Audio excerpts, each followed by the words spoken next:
sifat, nama dan juga sifat-sifat Allah. Asas ada 3 asas. Ada 3 asas. Pertama, menyucikan sifat-sifat Allah daripada menyerupai sifat-sifat makhluk. Hari ini kita masuk asas kedua. Asas kedua, memadai dengan nama-nama dan sifat-sifat Allah sekadar yang disebut dalam Al-Quran dan Al-Hadis.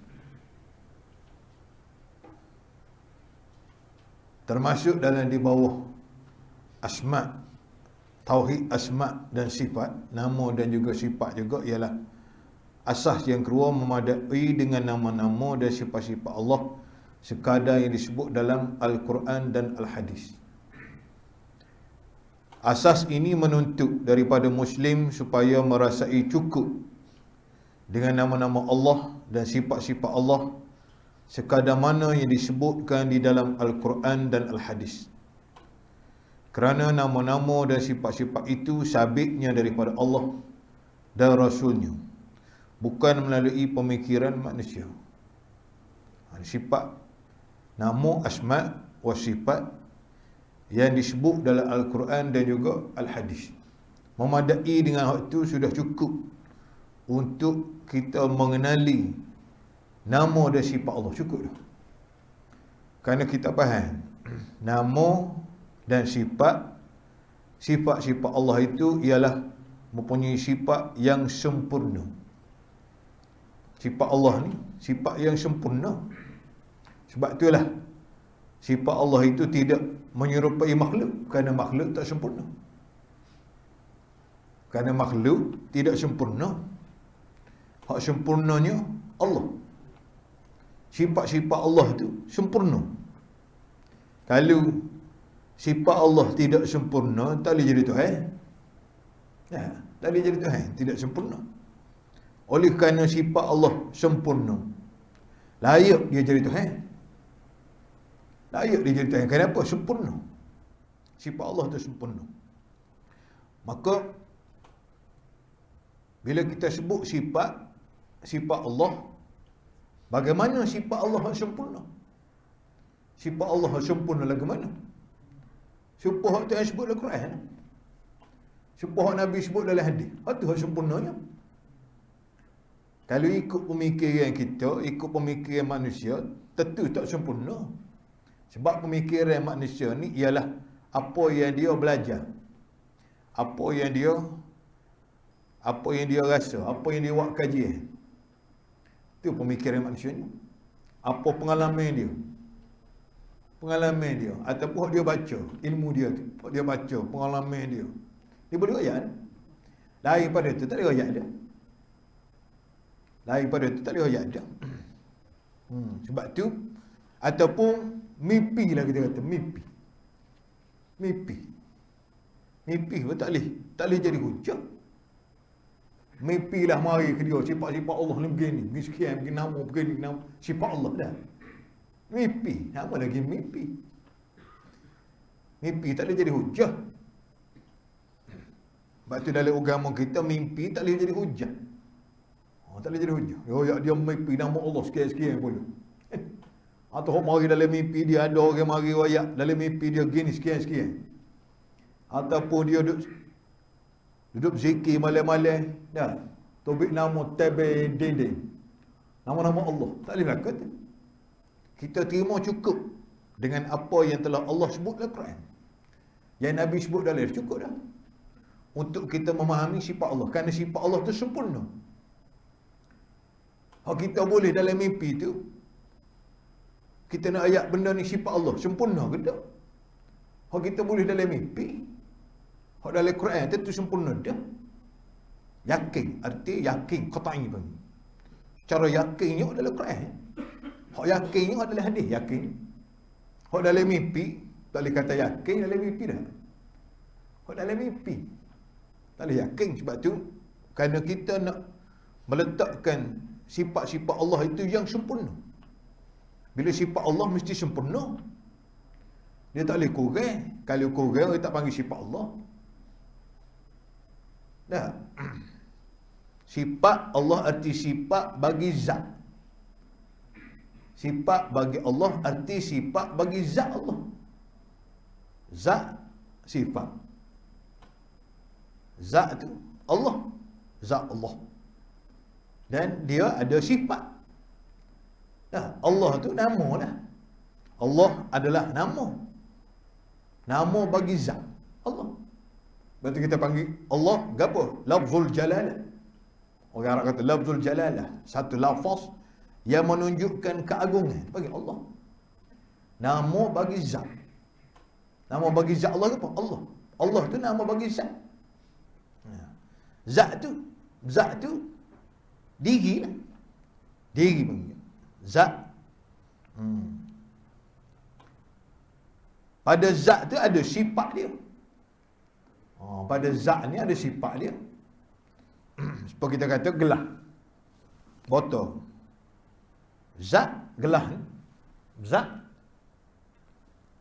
Botol zat. Tiang zat. Itu zat. Pada zat tu mesti ada sifat dia. Kita kata gelas, zat. Sifat dia, sifat dia. Sifat dia kita kata jernih, putih, jernih. Sifat bagi gelas. Kita kata bola. Itu sifat dia. Tapi zat tu gelas. Air kita juga. Air tu zat. Botol tu zat. Pada air ada sifat dia. Air ni jernih, sifat dia. Kalau air mellow tidak jernih. Warna koko. Dah. Warna tu adalah sifat. Warna tu adalah sifat. Allah tu satu zat. Nama bagi zat Allah. Sifat-sifat dia mestilah sempurna. Sifat-sifat Allah tu mesti sempurna. Barulah layak dia jadi Tuhan. Dah. Sebab tu kita tak boleh ambil nama atau sifat-sifat Allah mengikut daripada pemikiran kita atau mengikut dalam mimpi. Kalau kita tahu mana, kita tahu mana sesuatu kita boleh sifatkan kepada Allah. Nama tu kita kata nama Allah ni, tahu mari mana? Tahu mari mana? Dengan pemikiran kita tak boleh royak, melainkan sifat ni kita kena kenal zat baru boleh royak. Kalau kita kenal zat baru kita boleh royak sifat. Kita kena gelas, zat, sifat dia baru kita boleh royak. Warna jernih, putih. Dah, baru boleh royak. Kita kena botol, baru boleh, botol tu zat. Sifat dia baru kita royak. Sifat dia putih, biru, tudung dia biru, baru boleh royak. Sifat dia ada tudung. Kalau kita air, zat, sifat dia jernih, baru boleh royak. Kenal zat baru kita boleh royak sifat. Sekarang adakah kita kenal zat Allah? Zat Allah tak ada orang tahu zat Allah. Hakikat zat Allah lagu mana? Terbah panjang dia baru ni. Tahu saya kata zat Allah, ruh pun kita tak tahu dah. Hakikat ruh tahu, tak ada orang tahu. Hakikat ruh lagu mana? Bila hakikat ruh kita tak boleh nak ayat sifat ruh, tak boleh ayat. Pada hakikat lagu mana? Tak. Bila kita tidak kena zat, lagu mana zat tu, maka kita tak boleh nak sebut sifat dia pada hakikatnya lagu mana. Melainkan apa yang Allah sebut dalam Al-Quran. Tak sebut nama dalam Al-Quran. Nabi sebut dalam hadis, la uhsi thana'an 'alaika kama athnaita 'ala nafsi. Ada dalam wirid Nabi sebut, la uhsi thana'an 'alaika kama asnaita 'ala nafsi. Aku tidak dapat menyebut, merangkumi pujian-pujianku kepada Engkau ya Allah, kama asnaita 'ala nafsi, seperti mana kamu memuji diri kamu sendiri. Aku boleh pujimu ya Allah, tapi nak banding dengan kamu puji dirimu ya Allah, tak boleh. Nak banding kepujian kamu, asnaita ala nafsi, kamu puji diri kamu sendiri ya Allah, itu lebih lagi. Aku tidak boleh untuk merangkumi pujianku ini seperti mana kamu puji dirimu ya Allah. Sekadar aku sifat manusia ni setara itulah boleh memujimu ya Allah. Tapi nak banding dengan pujianmu terhadap dirimu sendiri, itu lebih lagi. Sebab tu dia kata kerana nama-nama dan sifat-sifat itu sabitnya daripada Allah dan Rasulnya, bukan melalui pemikiran manusia. Bukan daripada pemikiran manusia. Dengan demikian, kita tidak boleh menyifatkan Allah, melainkan dengan sifat-sifat yang Allah dan Rasulnya sallallahu alaihi wasallam telah tetapkan, yang telah disebut dalam Al-Quran ataupun di dalam hadis. Kita terima itu adalah sebagai sifat-sifat Allah yang sempurna. Yang sempurna. Juga tidak boleh kita menamakan Allah kecuali dengan nama-nama yang Allah dan Rasulnya sallallahu alaihi wasallam telah tetapkan. Begitu juga nama-nama Allah, melainkan yang Allah dan Rasulnya telah tetapkan. Kerana Allah lebih mengetahui tentang zatnya, sifat-sifatnya dan nama-namanya. Firman Allah SWT sebagai dalil, antum a'lamu amillah. Maksudnya, apakah kamu lebih mengetahui atau Allah yang lebih mengetahui? Antum a'lamu amillah. Apakah kamu lebih mengetahui atau Allah lebih mengetahui? Jadi ulama-ulama salaf, akidah salaf menerima nama dan sifat sebagaimana disebutkan oleh Allah dalam Al-Quran ataupun di dalam hadis. Apabila telah ternyata bahawa Allah lebih mengetahui dan Rasulnya pula adalah orang yang benar dan diakui benar, baginda tidak menjelaskan melainkan dengan apa yang diwahyukan kepadanya. Berhubung dengan nama dan sifat Allah, baik dari segi nafi maupun dari segi isbat, wajib diserahkan kepada Allah dan Rasulnya sallallahu alaihi wasallam. Berhubung dengan nama sifat Allah, baik dari segi nafi. Nafi artinya Allah tidak. Nafi ni maknanya Allah tidak. Allah tidak tuli. Allah maha mendengar. Allah maha melihat. Allah tidak tuli. Allah tidak buta. Tidak tu nafi dah. Dah, tidak tu nafi. Sama ada segi tidak, kita nak kata tidak, ataupun kita isbat. Allah maha mendengar. Allah maha melihat. Allah maha berkuasa. Kesemuanya itu wajib diserahkan kepada Allah dan Rasulnya sallallahu alaihi wasallam. Sebab kita tidak tahu hakikat zat dan sifat Allah yang sebenar. Kita tidak tahu. Melainkan apa yang Allah sebut dalam Quran, melainkan Nabi sebut dalam hadis. Kita kenal Allah melalui apa? Kita ni kenal Allah melalui Quran, kenal Allah ni. Kita kenal Allah melalui Al-Quran, melalui hadis, kenal Allah. Kalau tak ada Quran, kenal Allah, tak kenal. Kita tidak akan kenal Allah melainkan melalui Al-Quran dan juga hadis.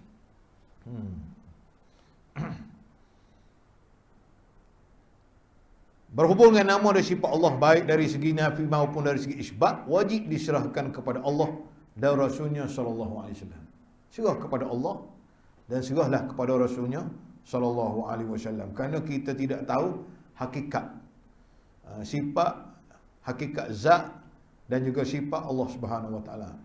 Dan tidak ada orang yang lebih tahu lebih daripada Nabi Muhammad sallallahu alaihi wasallam. Kalau benda tu adalah wahyu daripada Allah, tentu Nabi siapa dia? Tentu Nabi ayat dia. Manakala Nabi tak ayat, cukup sekat tu dia. Cukup sekat tu dia lah. Nabi tak ayat dah, kita nama sifat Allah cukup dah. Hak Nabi ayat cukup dah, hak ada Al-Quran cukup dah.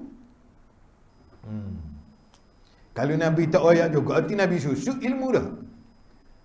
Kalau Nabi tak royak, arti Nabi susu ilmu, tak pernah syabah. Mustahil. Mustahil Nabi susu ilmu, tak pernah syabah. Jadi mesti Nabi royak. Nama dan juga sifat Allah.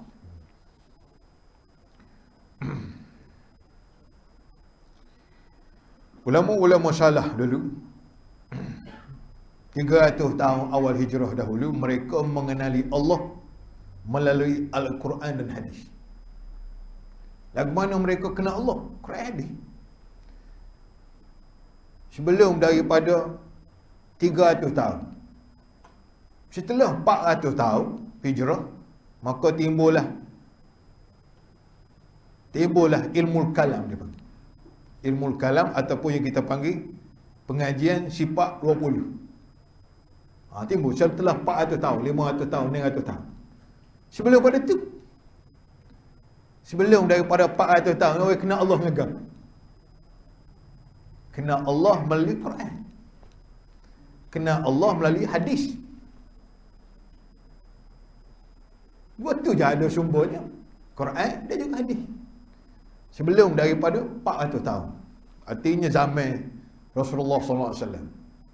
Zaman sahabat. Zaman tabi'in dipanggil. 100 tahun mula-mula ni Nabi dan sahabat. Kurun yang pertama. Kurun yang kedua ialah zaman tabi'in dipanggil. Tabi'in. Tabi'in ni orang yang hidup 100 tahun selepas daripada zaman Nabi dan sahabat. 100 tahun yang pertama, 100 tahun yang kedua. Tabi'in. 100 tahun yang ketiga dipanggil tabi'in. Tabi'in. Orang yang mengikuti ataupun yang datang selepas pada tabi'in. 300 tahun hijrah.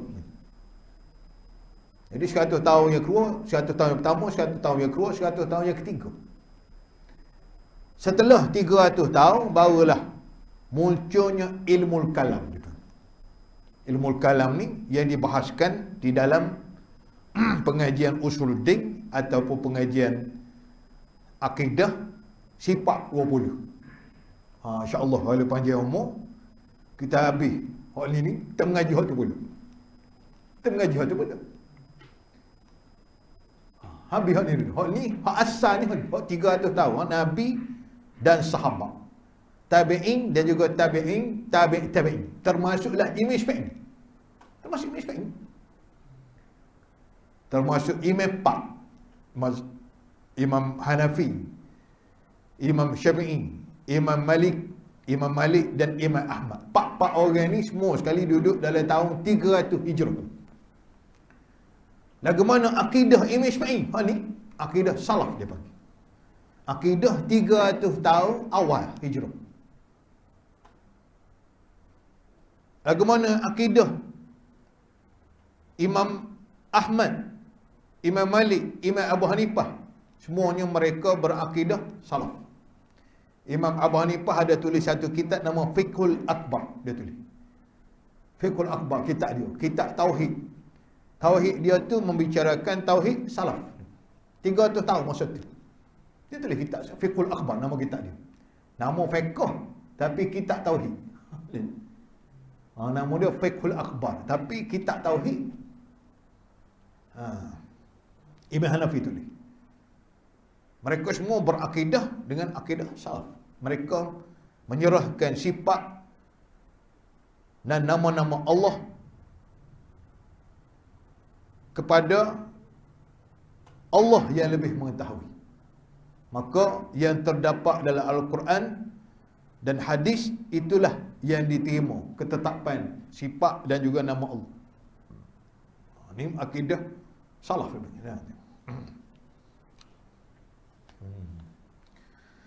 Setelah 300 tahun itulah adanya ilmu kalam. Ilmu kalam, ilmu perbahasan mengenai sifat 20. Sifat yang wajib bagi Allah tu 20. Ada sifat wajib bagi Allah, ada sifat mustahil bagi Allah, ada sifat harus bagi Allah. Itu cara sifat 20.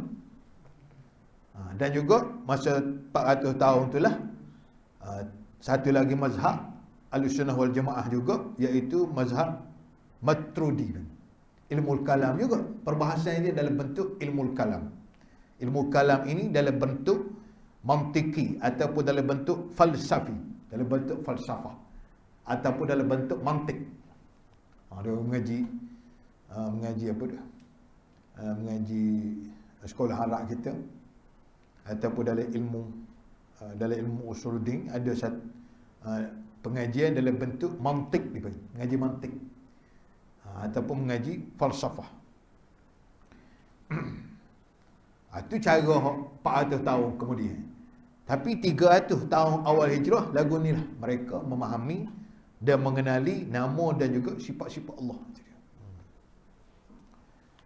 Imam Ahmad ada tulis tu. Imam Ahmad rahimahullah berkata, tidak boleh kita menyifatkan Allah melainkan dengan sifat-sifat yang telah ditetapkan olehnya sendiri di dalam Al-Quran dan Rasulnya sallallahu alaihi wasallam di dalam Al-Hadis.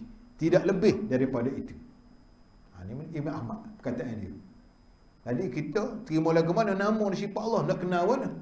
Nak tahu lagu mana nama dan sifat Allah? Ambil dalam Quran. Ambil dalam hadis. Bagaimana Allah memperkenalkan diri dia. Dia kenal diri dia bukan melalui zat. Allah memperkenalkan diri dia melalui sifat. Dengan sifat itulah, dengan nama itulah kita boleh kenal Allah. Boleh kenal Allah. Dengan nama dan sifat. Yang siapa beritahu? Allah beritahu. Dia royak nama. Dia royak sifat dia.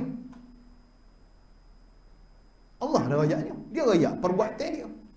Allahul ladzi khalaqas samawati wal ard. Allah dialah yang menciptakan langit dan bumi. Jalan itu. Allah memperkenalkan. Dialah yang memberitahu kepada kita. Sebab tu dia panggil Allah itu bersifat berkata-kata tu. Allah, kita yakin salah satu sifat Allah ialah kalam, berkata-kata Allah. Berkata-kata Allah itu ayat kita. Allah Ta'ala memberitahu kepada kita. Bagaimana nak kenal dia? Kenal melalui sifat. Kita tak boleh kenal Allah melalui zat. Nak kenal Allah melalui zat mana? Kita kenal Allah melalui sifat. Dah. Tak boleh kenal Allah melalui zat. Kerana kita tidak nampak Allah. Dan Allah pun tak beritahu.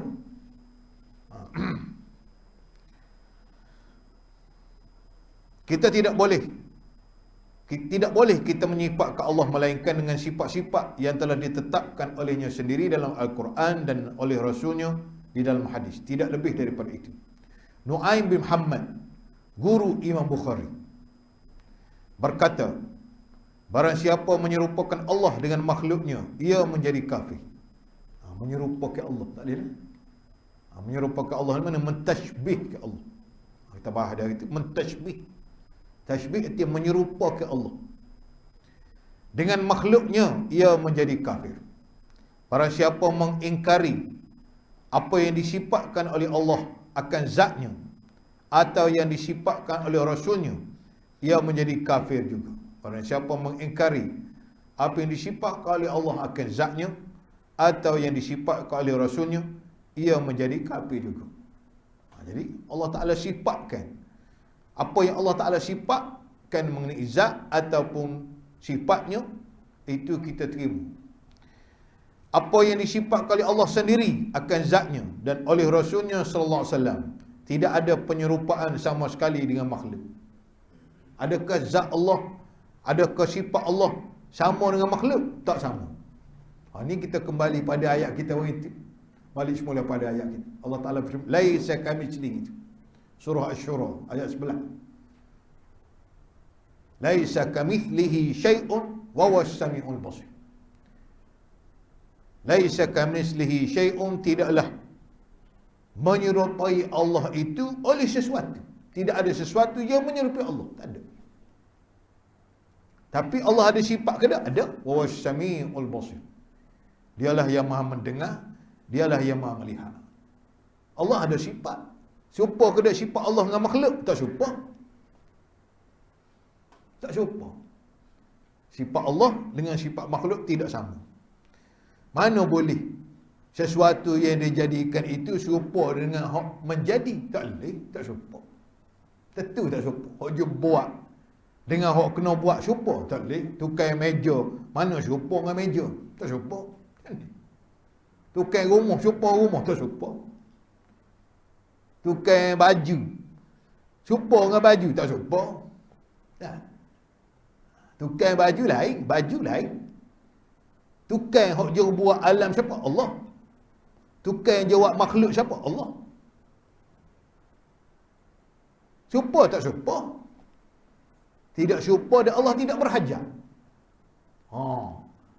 Tidak serupa dan Allah Ta'ala tidak berhajat pada makhluk dia.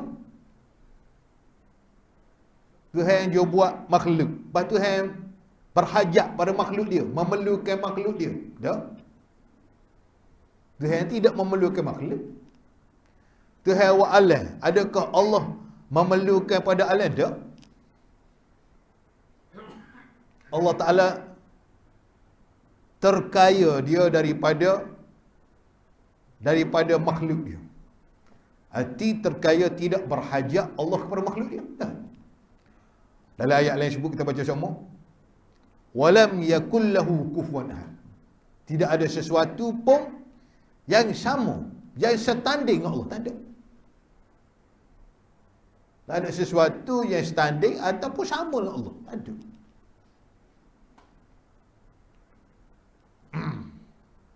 Serupa pun tak, setanding pun tak. Adakah Allah berhajat? Tak juga. Adakah Allah memerlukan? Tak juga. Tuhan tidak memerlukan pada makhluk. Tuhan tidak memerlukan kepada makhluk dia. Dia buat orang, dia buat pokok, dia buat dunia, dia buat semua makhluk langit bumi, semua sekali makhluk. Adakah Allah berhajat pada makhluk dia? Tidak. Tuhan tidak memerlukan makhluk. Makhluk itu memerlukan kepada Allah. Makhluk itu nak Tuhannya. Tuhan tidak nak pada makhluk. Kalau tak ada Allah, kalau tak ada Tuhan, tak ada makhluk ni. Tak ada kita ni. Sebab tu tiap-tiap makhluk berhajat, memerlukan kepada Allah Subhanahu Wa Taala, tapi Allah tidak memerlukan makhluk. Tuhan tidak memerlukan pada makhluk dia. Orang pergi sembahyang, tak pergi sembahyang, Allah Ta'ala tetap boleh makan juga. Tetap Tuhan beri rezeki. Tetap Tuhan beri juga boleh makan juga atas dunia dah. Boleh bergerak, boleh pergi mari juga atas dunia. Padahal tak sembahyang. Allah tidak berhajat kepada makhluk dia.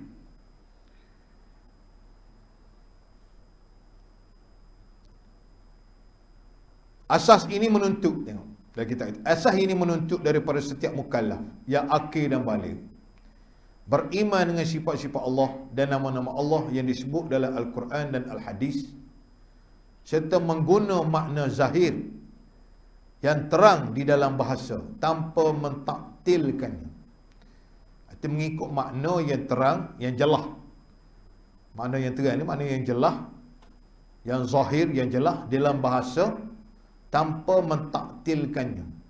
Mentaktilkannya artinya menafikannya atau mentiadakannya, atau menafikan sebahagiannya daripada Allah, atau menafikan sebahagiannya daripada Allah, atau mengubahkan daripada makna zahirnya, ataupun mengubahkan daripada makna zahir. Ini ulama salah 300 tahun dulu. Mereka terima sifat Allah, nama-nama Allah yang disebut dalam Al-Quran dengan makna yang jelas di dalam bahasa tanpa mentakwilkan, tanpa menafikan sebahagian daripada Allah atau mengubahkan kepada makna, mengubahkannya daripada makna zahir. Apa yang disebut sebagai sifat Allah, itulah kita terima dalam Quran. Itu pendapat bagi ulama salah dulu gitu ya. Sifat-sifat Allah yang disebut dalam Al-Quran itu mereka terima. Itu dah sebagai sifat Allah. tanpa mereka menafikan atau menyerupakan ataupun mengubahkan daripada makna zahirnya. Jadi mereka terima pendapat Allah, pendapat mereka, walaupun pendapat ulama salaf dulu, terima sifat-sifat Allah tu sebagaimana yang zahir terdapat dalam Al-Quran, gitulah. Sebab tu Imam Malik berpendapat tentang istiwa Allah, tentang Allah berada di atas arah. Al-istiwa Ar-Rahman al-Arsh istawa. Allah itu berada di atas arah. Imam Malik kata al-istiwa'u maklum. Al-istiwa maklum. Perkataan istiwa itu maknanya sudah diketahui maknanya. Al-istiwa maknanya diketahui. Istiwa ala, istawa ala maknanya tertinggi Allah di atas arah. Tinggi Allah di atas arah. Istawa mana tinggi Allah. Irtafa. Istawa mana irtafa. Tinggi Allah di atas arah. Tahu dah mana dia? Al-istiwa ma'lumun wal imanu bihi wajib. Dan beriman dengannya adalah wajib. Kata Tuhan, istawa al-arsh. Allah tertinggi di atas arah. Allah berada di atas arah. Beriman dengannya wajib sebab ayat Quran. Beriman kata Allah berada di atas arah, wajib pasal ayat Quran. Was-su'al wal kaifiyatu anhu majhulun. Dan kaifiyah, cara bagaimana Tuhan tinggi di atas arah ataupun istiwa, kalau dinisbahkan makna terjemahannya juga terjemah duduk. Istawa bersemayam. Kita tengok dalam terjemahan itu banyaknya terjemahan bersemayam. Bersemayam bagi raja semayam lah. Bagi kita orang biasa duduk. Istawa itu al-kursi bahasa Arab. Istawa itu al-kursi. Arti jalas itu al-kursi. Duduk bagi orang biasa, bagi raja guna perkataan raja kah? Mangi duduk bersemayam. Kata Imam Malik, wal kaifiyah anu majhul. Bagaimana Allah tinggi di atas arah itu, berada di atas arah, kita tidak tahu lagu mana. Kaifiyah, nak tahu cara lagu mana. Bagaimanakah? Itu tidak diketahui. Majhul. Was-su'alu an bid'ah. Dan bertanya tentangnya itu, lagu mana? Kaifiyah, cara Tuhan duduk, cara Tuhan tinggi di atas arah itu lagu mana? Bid'atun, adalah berlebih-lebihan dalam agama. Itu pendapat salah lagu tu ya. Pendapat salah lagi. Lagu mana kaifiyah kita? Lagu mana Tuhan tinggi atas arah? Istawa, mana istawa dah tinggi atas arah. Lagu mana? Tak boleh ayat lagu mana. Surah Tuhan.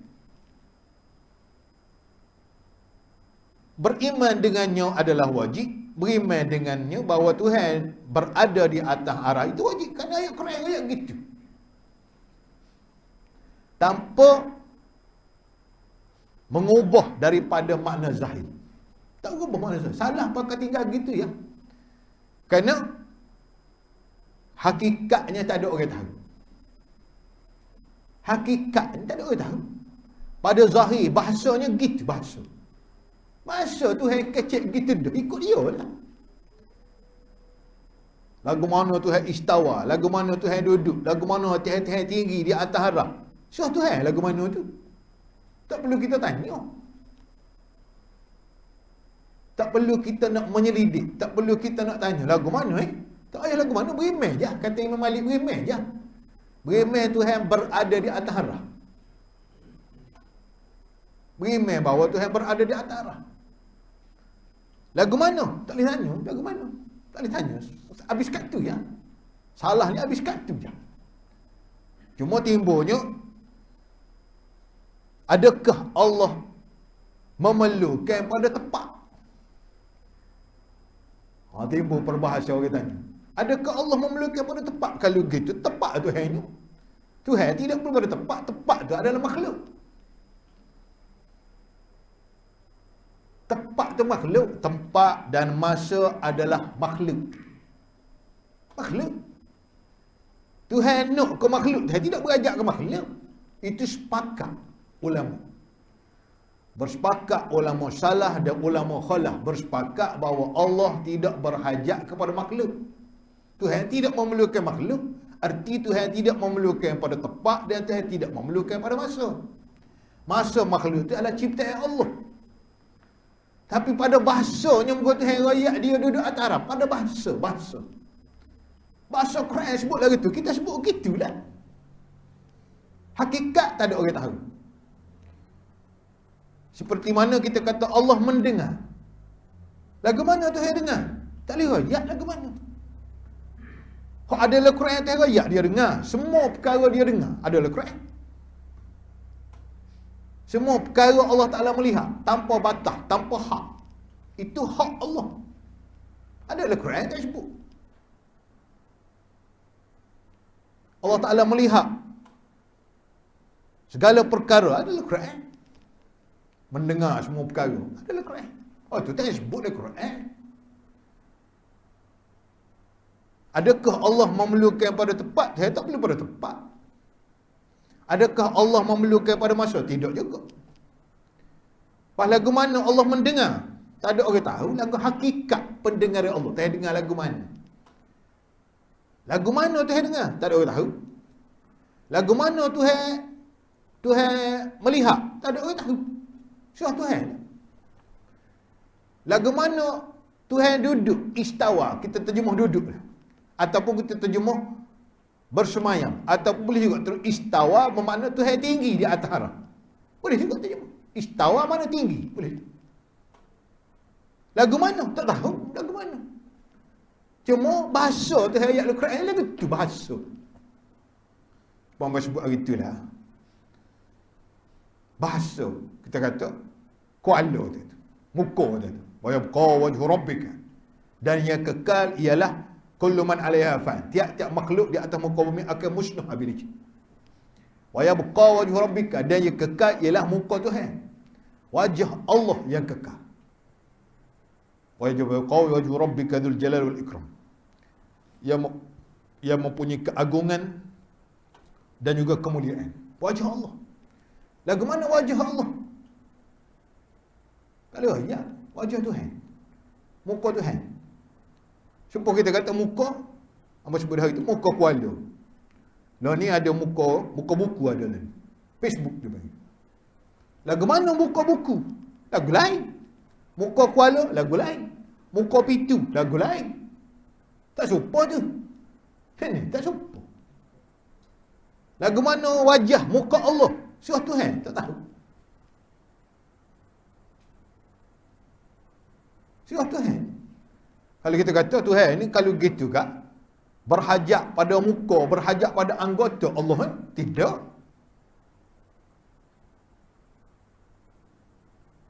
Tuhan ayat dah lam walam yakul lahu kufuwan ahad. Allah sekali-kali tidak ada sesuatu pun yang menyerupai standing Allah. Tak ada. Laisa kamitslihi syai'un wa huwas samiul basir. Tak sebut dalam Quran. Jelas dah ni. Ayat dipanggil wallazi anzala 'alaikal kitab. Wallazi anzala 'alaikal kitaba minhu ayatun muhkamatun. Allah dialah menurun ke atas engkau Muhammad kitab Quran. Minhu ayatun muhkamatun. Sebahagian Al-Quran itu ayat-ayat yang muhkam. Muhkamat arti ayat-ayat yang jelas. Ada ayat-ayat minhu muhkamatun, ada ayat-ayat yang jelas. Dan ada ayat-ayat yang mutasyabihat, yang kesamaran. Tidak jelas. Tidak jelas pada hakikatnya. Makna kita tahu tapi maksud kita tidak tahu maksud dia.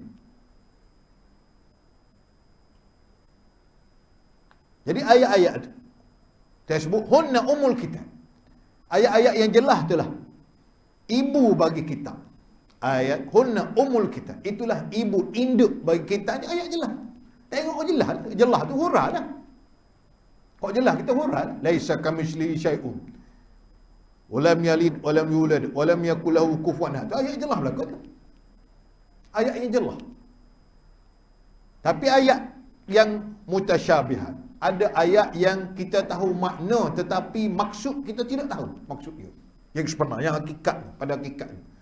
Maka ayat ni kita serah pada Allah. Serah pada Allah. Kerana ayat tersebut, wa ma ya'lamu ta'wilahu illa Allah. Tidak ada yang mengetahui huraiannya illa Allah, melainkan Allah. Ini surah Tuhan. Ini pendapat ulama salaf, surah pada Allah. Cuma pada bahasa Quran sebut lagu tu. Allah tinggi di atas arah. Allah berada di atas bahasa. Adakah Kuala ni ada muka sungguh? Kau tu bahasa orang kecek gitu. Bahasa. Paman sebut kita anak sekolah. Bila sekolah beranak? Anak sekolah. Jatah anak sekolah. Bila sekolah beranak? Jangan begitu panggil rumah sakit. Hospital, rumah sakit, jangan begitu. Bahasa jangan begitu. Dan ini di hospital dia bahasa Inggeris dia. Pasal rumah sakit, orang tanya, bila rumah sakit? Rumah sakit, kau orang sakit. Tapi orang kecek gitu. Orang bahasa, pada bahasa zahirnya orang kecek gitu.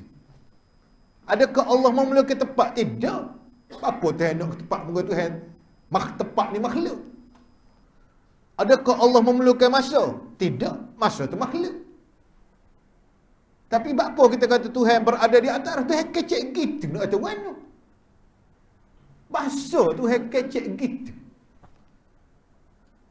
Maka salah surah Tuhan. Bahasa Tuhan ayat gitu, hakikat lagu mana? Tak ada orang tahu. Bagaimanakah istawanya Allah? Ada dalam hadis, Tuhan turun Allah ke langit dunia. Ada dalam hadis kan? Tuhan turun ke langit dunia. Setelah 1/3 malam, Allah turun ke langit dunia. Kita nak turun. Tuhan turun. Lagu mana Tuhan turun? Tak usah tanya. Lagu mana ni salah ni? Pandangan salah tidak bertanya mengenai perkara-perkara mengenai sifat Allah yang tidak jelas. Maka serahkanlah maknanya kepada Allah yang lebih mengetahui. Yang tidak dijelaskan. Lagu mana dijelaskan? Dalam Quran tak ada, dalam hadis pun tak ada. Tidak dijelaskan. Sahabat pun tidak menjelaskan perkara ni. Maka tidak ada orang yang lebih mengetahui tentang perkara agama, tentang sifat-sifat Allah, bila-bila lagi sifat Allah, melainkan Allah sendiri dan juga Nabi sendiri. Cuma pada bahasanya gitu. Pada bahasanya. Begitu kata cukup pala. Tak macam itu. Cukup pala. Gitu juga. Cukup pala kau cukup rambut. Tapi orang kecek gitu. Bahasanya cukup pala. Padahal cukup rambut. Tidak cukup pala. Gitu juga. Tuhan kecek dalam Quran. Tuhan duduk atas harap. Istiwa bersemayam di atas harap. Lagu mana bersemayam? Bahasa Tuhan kecek gitu. Suruh gitu lah. Tidak ada orang yang lebih mengetahui mereka Allah. Wa ma ya'lamu ta'wilahu illa Allah. Gitu lah. Nak tahu lagu mana tu, itu bukan cara ulama khalaf tidak tahu. Bukan ulama salaf. Ulama salaf menyerahkan maksud yang sebenar, yang hakikatnya hanyalah kepada Allah. Itu pengajian ulama salaf dulu gitulah pengajian mereka. Itu dia kata sini tu, atau mengubahkannya daripada makna zahir. Dia tak ubah dah. Kerana tidak ada yang mengetahui hakikat perkara ini melainkan Allah Subhanahu Wa Taala. Melainkan Allah itu. Hakikatnya lagu mana? Surah Tuhan tu. Hakikat. Ada orang tahu? Tidak ada orang tahu. Seperti juga kalau orang tanya, lagu mana Tuhan mendengar? Lagu mana Tuhan melihat? Kok ada dalam Quran kita boleh ayat. Tuhan mendengar tidak serupa makhluk. Tuhan dengar semua perkara. Tuhan tahu semua perkara. Allah melihat semua perkara. Hak tu dalam Quran. Hak lebih pada tu Tuhan dengan lagu mana lah tak boleh royak lagu mana. Hak tu surah Tuhan lagu mana. Tuhan pakai mata kau Tuhan ada lagu mana tak boleh royak tu. Hak tu surah pada Allah. Kalau kita royak pun jadi mengarut reka je. Maka surah lagu mana penglihatan Allah, lagu mana pendengaran Allah, lagu mana sifat-sifat Allah. Hanyalah kita boleh beritahu apa yang terkandung dalam Al-Quran dan juga hadis sahaja. Lebih pada tu, maka kita serah kepada Allah SWT. Masuk asas ketiga, beriman dengan nama-nama dan sifat-sifat tanpa menanya tentang kaifiatnya. Dia asas yang ketiga ni dalam bab asma' wa sifat. Kita berhenti sekat tidak? InsyaAllah. Kau ada soalan?